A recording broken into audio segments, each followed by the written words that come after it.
जगन्नाथ महाप्रभु के एक परम भक्त हुए, उनका नाम था बंधु महंती। क्या नाम था? हाँ, बहुत दीनहीन परिवार से थे, ज्यादा संपन्न नहीं थे। ज्यादा संपन्न नहीं, संपन्न थे ही नहीं। ऐसी परिवार की स्थिति थी कि भिक्षा मांग करके पाते थे, और जो आ जाता था उसी में पत्नी बच्चों को पवाते थे। लेकिन इन्होंने अपने घर में एक नियम बना रखा था। क्या? अब एक एक दो दो दिन तक भोजन तो बनता नहीं था घर में, तो पत्नी बच्चे इनसे लड़ते थे कि तुम कुछ करते क्यों नहीं हो। बहुत ध्यान से सुनिएगा, तुम कुछ करते क्यों नहीं हो, तुम्हारे पास कोई काम क्यों नहीं है, तुम कहीं से भोजन की व्यवस्था क्यों नहीं करके लाते। तो बंधु महंती जी अपने घर वालों से बोलते, आएगा, मैं एक काम करता हूं, मुझे एक नौकरी मिली हुई है। बोले क्या नौकरी है? बोले एक व्यक्ति ने मुझसे कहा है हमारे परिवार के नाम से तुम और तुम्हारा पूरा परिवार घर पे बैठ के कीर्तन किया करे तो हम तुम्हारे घर भोजन भिजवा दिया करेंगे। तो अपनी पत्नी बच्चों से बोले कीर्तन करो, कीर्तन करो जितना हो सके। एक दिन हो जाता, रात्रि तक भोजन की व्यवस्था नहीं होती, तो पत्नी बच्चे कहते भोजन तो आया नहीं। बोले कि सेठ जी प्रसन्न नहीं है कीर्तन से, इसलिए नहीं दे रहे भोजन, और करो। तो बच्चे भोजन के लोभ में खूब जोर जोर से मंजीरा बजा बजा के कीर्तन करते थे, और इतने में ही 2-4 दिन में किसी की दया आ जाती, किसी को वो थोड़ा बहुत राशन दे जाता। और देखा कल तुमने कीर्तन बढ़िया किया, सेठ जी ने प्रसाद भिजवा दिया, पाओ अब इसको। बच्चे लोग पाते, आराम करते, पत्नी भी प्रसन्न हो जाती। फिर भूख लगती तो कहते भजन करो, भजन करोगे तभी आएगा। तो भजन का लोभ दे करके पत्नी बच्चों से भोजन का लोभ दे के भजन करवाते थे। बंधुओं, जिनके घर में बच्चे या फिर संबंधी जन ठाकुर जी का स्मरण नहीं करते, उनको ऐसे बहाने ढूंढने चाहिए भजन करवाने के। हम कह रहे हैं झूठ बोल के ही सही, कह दो उसको, बोले सुन तू चाहता है ना कि तेरा ब्याह उससे हो जाए? बोले हाँ चाहता तू। एक ज्योतिषी जी ने बताया। बोले क्या? बोले दोनों भुजा उठा के उछल उछल के हरि नाम संकीर्तन करेगा तब तेरा ब्याह होगा। मांस मच्छी छोड़ देगा, भगवान का नाम जब शुरू कर देगा, सिर पर ब्रह्म तिलक धारण करेगा, ठाकुर जी का चंदन लगाएगा, तो उससे ब्याह होगा। भैया भक्तमाल जी साक्षी हैं इस बात की कि प्रारंभ में नाटक किया था, लेकिन कुछ समय बाद वो असलियत में परिवर्तित हो गया। ठाकुर जी ने उसको स्वीकार कर लिया। एक बात तो बताना ही भूल गया, आज श्री भक्तमाल जी के रचनाकार श्री नाभा जी का भी जन्मोत्सव है, उनका भी प्राकट्य दिवस है। श्री नाभा गोस्वामी जी, जिन्होंने भक्तमाल जी की रचना अपनी गुरु आज्ञा से की। तो अगर घर परिवार खानदान में मित्र में कोई व्यक्ति अगर भजन साधन से दूर है, तो भले झूठ बोल के सही, किसी बात से डरा धमका करके सही, अगर भजन करवाना हो तो करवा लिया कीजिए। राजी राजी करे तो अच्छा, नहीं डरा के करवाओ, कैसे भी करवाओ। भैया बहुत खतरनाक समय आने वाला है, और आप लोग जिस बंगाल की भूमि में रहते हैं, कई बार कमल जहां खिलते हैं आसपास कीचड़ ही होती है। भले ही नाम का प्रचार इसी भूमि से हुआ है, पूरे विश्व को नाम गाना बंगाल ने सिखाया है, पर कभी कभी बंगाल की स्थिति देख करके बहुत पीड़ा होती है चित्त में। आज भी चैतन्य महाप्रभु की भूमि, आज भी नाम भगवान की भूमि, आज भी गंगा मैया की समुद्र में प्रविष्ट होने वाली गंगा सागर की भूमि, आज भी श्री हमारे भागवत के कपिल देव भगवान की भूमि गौ मांस और गौ रक्त से आज भी रंगित है। ये एक बहुत बड़ा दुर्भाग्य है। इसलिए आप जिस क्षेत्र में रहते हैं वहां पर अधर्म की श्रेणी भी बहुत ऊंची जा रही है। इसलिए हमारी प्रार्थना है, अभी अपने नेत्रों के आगे दिखने वाले जितने लोग हैं उनका कल्याण खुद का भी कर लो, उनका भी करवा दो, क्योंकि आपके बाद का जो समय है वो बहुत खतरनाक होने वाला है, इससे भी ज्यादा भयावह होने वाला है। हम अपना बुढ़ापा हमारा बुढ़ापा अच्छा नहीं होगा। मतलब अच्छा मतलब वैसे तो कथाएं तो करते रहेंगे, नाम जपादी तो करते रहेंगे, पर बुढ़ापा अच्छा नहीं मतलब माहौल बहुत खराब हो चुका होगा संसार का। इसलिए अभी जितना हो सके भजन कर लो, नाम कर लो, ठाकुर जी का ध्यान कर लो। तो बंधु महंती जी अपने घर के सदस्यों से झूठ बोल करके, बहाना करवा करके भजन करवाते थे। सब लोग ध्यान से सुनना। पर एक दिन ठाकुर जी ने इनकी ऐसी परीक्षा ली, 1 दिन 2 दिन 4 दिन 5 दिन 10 दिन 15 दिन हो गए, कोई अन्न नहीं आया। बच्चे बोले, पिताजी ऐसे कैसे सेठ जी हमारे, मंजीरा बजा बजा के हाथ में घाव हो गए, हम सो नहीं रहे और वो हमारे कीर्तन से प्रसन्न नहीं हो रहे। तब बंधु महंती जी ने एक बात और बोल दी। अब इसको झूठ, मेरे को झूठ शब्द प्रयोग करना अच्छा नहीं लग रहा, ये झूठ नहीं है। जिस बात से या जिस साधन से व्यक्ति भजन में लग रहा हो वो झूठ कैसे हो सकता। तो बंधु महंती जी ने एक नई बात बोली, बोले कि सुनो, बहुत हो गई इस सेठ के यहाँ, हमने बहुत काम कर लिया, बहुत कीर्तन कर करके देख लिया, अब इसके यहाँ कीर्तन नहीं करेंगे। तो पत्नी बोली, फिर हमारा भोजन पानी कैसे चलेगा।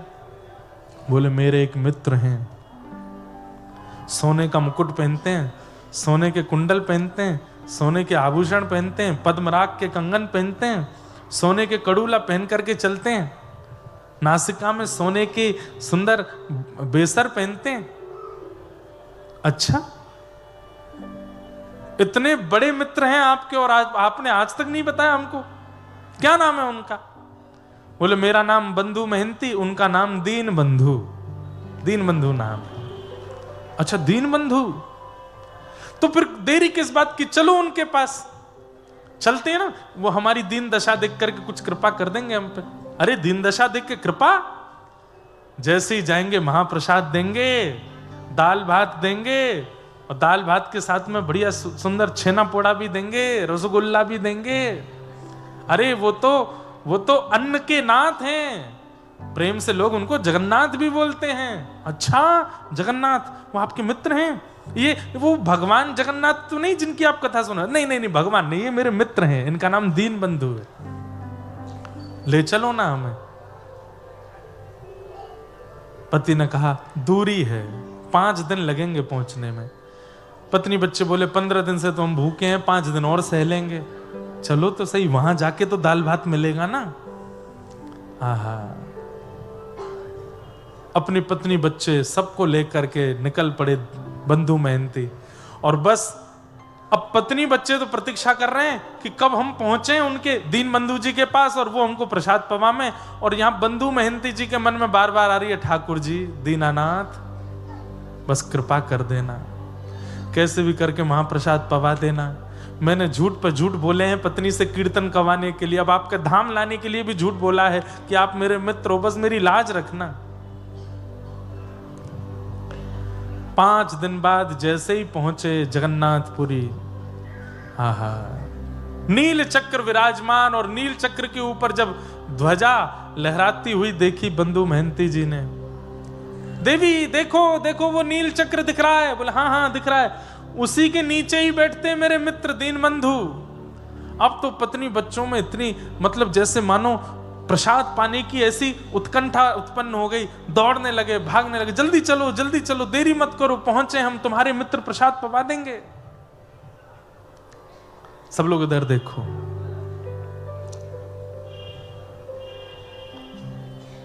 पहुंच गए। पत्नी बार बार के, कहां है तुम्हारे सखा। अरे भीतर तो चलो, अभी दिखाता हूं। सिंह द्वार से भीतर प्रवेश किया, परिक्रमा करते हुए जैसे ही अंदर पहुंचे, गरुण स्तंभ के पीछे जाकर के खड़े, हजारों की तादाद में भक्त खड़े हैं। पत्नी बोलने लगी, कहां तुम्हारे मित्र। अरे देखो, मुझे देखते ही भुजा पसार करके खड़े हैं, गले मिलने के लिए देखो कैसे बुला रहे हैं, हाथ फैला करके कह रहे हैं जल्दी आओ जल्दी आओ। बीच में सुभद्रा जी वो तुमको बुला रही हैं, और बलभद्र जी बच्चों को बुला रहे, देखो सब भुजा पसार करके बुला रहे हैं, लेकिन भीड़ इतनी ज्यादा है, इतने लोग खड़े हैं सामने, कैसे जाएंगे हम उनके पास। पत्नी बच्चे बोले, हाँ भुजा तो पसार रखी है, प्रेम तो करते हैं आपसे, पर भीड़ बहुत ज्यादा है। हाँ देवी, अभी भीड़ बहुत है, अभी बाहर चलते हैं, थोड़ी देर बाहर बैठेंगे, जब भीड़ चली जाएगी। बहुत बड़े सेठ हैं दीन बंधु, हमारे मित्र, हमारे पहले सबकी सुन लेंगे, हम तो घर के हैं, मित्र हैं, सबसे मिलने के बाद हमसे मिल लेंगे वो। पत्नी मान गई, हाँ हाँ ठीक है ठीक है। अब यहाँ तो भीड़ ही खत्म नहीं हो, चलते चलते चलते बच्चे बेचारे थक गए, चल के आए इतनी दूर से, भूखे प्यासे सो गए। बच्चों के सोते ही माँ भी सो गई, और वहां बंधु मेहंती जी हाथ जोड़ करके बस नेत्रों से आंसू बहा रहे हैं, हे जगन्नाथ जी बस कृपा कर दो, कैसे भी करके मेरी पत्नी और बच्चों के चित्त में जो ये विश्वास मैंने प्रकट कर दिया है, इस पर मोहर लगा दीजिएगा, नहीं तो अगर कहीं इनको पता चला कि आप परमात्मा हो, मेरे मित्र नहीं हो, तो ये आपका भजन करना बंद कर देंगे, और बस थोड़ा सा प्रसाद पवा देना। मंदिर बंद हो गया। बंधु मेहंती जी को बस चिंता है, आज की रात भी निकल जाएगी, पर दिन में क्या होगा। मंदिर से सब लोग वहां से चले गए। बंधु मेहंती जी पीछे अपनी पत्नी बच्चों को संग लेके चिंता में बैठे हैं, नील चक्र की ओर देख रहे हैं। ठाकुर जी को दया आ गई, और तुरंत ठाकुर जी, महाप्रभु जगन्नाथ जी अपने रत्न वेदी से उतर करके बाहर आए, मंडप से निकल के सीधे रसोई घर में गए, अपने गले का फेंटा लेकर के कमर पे बांधा और ढूंढने लगे कहां है सामग्री। स्वर्ण का थाल जिसमें महाप्रभु जी प्रसाद पाते हैं, उस थाल को लेकर के हंडियों से सुंदर महाप्रसाद, उसमें दाल माँ और कटहल की सब्जी और जितने सामग्री महाप्रसाद में बनती हैं, सब सामग्रियां तैयार करके, लड्डू पेड़ा आदि सब बिल्कुल जमा करके, खूब सारा प्रसादी लेकर के, और बिल्कुल अपने कमर पर अपने कंधे पर रख करके, और ठाकुर जी एक रूप बदल करके कमर पर हाथ धर के और मंदिर के चारों ओर ढूंढने लगे, अरे भैया कोई बंधु मेहंती नाम का भक्त है क्या। बंधु मेहंती जी ने जैसे नाम सुना, बोले मेरा नाम कौन बुला रहा है। तभी दूर से देखा, नील वर्ण है, ऊंचा कद है, और यहां थाल लिए बिल्कुल कंधे पे लिए ढूंढ रहे हैं। सुनसान रात्रि का समय, सब सो चुके हैं। बंधु मेहंती जी बोले, भैया मैं ही हूं बंधु मेहंती। बोले चल चल, झूठ बोलता है, तू कैसे बंधु मेहंती हो सकता है। अरे नहीं, मैं ही बंधु मेहंती हूं, पर आपको मेरा नाम कैसे पता। अरे क्या बताऊं, मैं महाप्रभु जगन्नाथ जी की सेवा में रहता हूं, सेवा करके अपने घर चला गया, रात्रि में जाके जैसे ही सोया तो महाप्रभु जी स्वप्न में आ गए। स्वयं जगन्नाथ जी बोल रहे हैं, महाप्रभु जी स्वप्न में आए और स्वप्न में आकर के अपने सुदर्शन चक्र को मुझे दिखाने लगे। बोले मेरा सखा आया है, मेरा मित्र बंधु मेहंती आया, और अभी तक भूखा बैठा है, उसको किसी ने महाप्रसाद नहीं पवाया, तुम जाके उसको महाप्रसाद पवाओ, नहीं तो मेरा सुदर्शन चक्र चला कर जल करके पूरे तीर्थ क्षेत्र में जितने लोग हैं सबका वध कर देगा। डर के मारे भैया मैं तो आया हूं, पर तुम सखा तो लगते नहीं उनके। बंधु मेहंती जी रोने लगे, बोले मैं ही सखा हूं, मैंने उनको हृदय से सखा माना है। अच्छा तुम सखा हो। बोले हाँ। तो पूरे विश्व को पता है कि उनका नाम जगन्नाथ है, लेकिन उन्होंने मुझे स्वप्न में बताया था कि तुम इन्हें किसी और नाम से पुकारते हो, वो नाम बताओ। बंधु मेहंती जी बोले दीन बंधु। जैसे ही कहा दीन बंधु, ठाकुर जी थाल लेकर, अरे हाँ यही तो नाम है उनका, यही तो नाम बताया था। पूरा विश्व उनको जगन्नाथ कहता है, पर वो स्वप्न में बोल के गए थे मेरा मित्र बंधु बोलता है। बंधु मेहंती जी बोले सच में उन्होंने आपसे स्वप्न में कहा कि मैं उनका सखा हूं। बोले हाँ मुझे बोल के गए। बोले एक बात सुनेंगे। बोले क्या। मेरी पत्नी बच्चों को बता दोगे यही बात बिल्कुल कि मैं उनका सखा हूं, ऐसा उन्होंने बताया। पत्नी बच्चों को उठाया रात्रि पे और देखो देखो कौन आया, और इनको पूरी बात बताओ, बस इनके चित्त में ये विश्वास प्रकट करा दो कि वो मुझे अपना सखा मानते हैं। बोले कि हाँ उन्होंने सखा माना है और ये प्रसादी भेजी है। प्रसादी पे से वस्त्र हटाया, आहा इतना प्रसाद, अद्भुत प्रसाद। बंधु मेहंती जी और पूरा परिवार ठाकुर श्री जगन्नाथ जी के निज थाल में बैठ करके पा रहे हैं। और इतने में जगन्नाथ जी बोले अच्छा मैं चलता हूं, मेरे जाने का समय हो गया, सुबह उठ करके थाल धो धा करके भीतर दे जाना, ठाकुर जी का है। बंधु मेहंती जी बोले ठीक है। ठाकुर जी जाकर के व्यवस्थित हो गए। यहां सुबह जैसे ही द्वार खुले और ठाकुर जी का मंगला भोग लाने के लिए थाल ढूंढा गया, थाल ही नहीं मिले। कैसे ठाकुर जी खेलते हैं। पूरे जगन्नाथपुरी में हल्ला हो गया, ठाकुर जी का रत्न थाल खो गया, ठाकुर जी का रत्न थाल किसी ने चुरा लिया। इतने में बंधु महंती जी बढ़िया मांज मूंज करके बढ़िया साफ करके और सिर पर धर के थाल लेकर के आ रहे थे। जैसी थाल पर दृष्टि पड़ी सब पुजारी दौड़े, ए तो जगन्नाथ महाप्रभु का थाल है, तुम कहां से लेकर के गए? बोले रात में इसी में तो महाप्रसाद पाया था हमने। एक पुजारी जी थे लंबे से चौड़े से नीले नीले से, वही दे के गए। पुजारियों ने कहा ये झूठ बोल रहा है, ये चोरी करके थाल भागा, लेकिन श्री क्षेत्र से बाहर जाने पर कोई अड़चन आ गई होगी इसलिए वापस करने आ गया है, इसको पकड़ लो, बंदी बना लो। पकड़ करके बंदी बना करके खूब मारा, इतना मारा, बोले चोर चोरी करता है। बंधु महंती जी के तो नेत्र बंद हो गए। वाह जगन्नाथ महाप्रभु, बड़ी कृपा, बड़ी कृपा। रात में आकर के मुझे महाप्रसाद पवाते हो, अपना सखा बताते हो, अपने थाल में भोजन कराते हो, खुद ही कह जाते हो कि सुबह आके दे जाना, और मैं देने आया तो मेरी पिटाई करवा रहे हो। ठाकुर जी ने तुरंत पुरी के राजा को स्वप्नादेश किया कि मेरा सखा है बंधु महंती, उसको पुजारी लोग मार रहे हैं, तुम जाकर के अभी रोको और उसको जो दंड दिया है, उसको जो पीड़ा दी है, उसकी भरपाई करो। बोले क्या?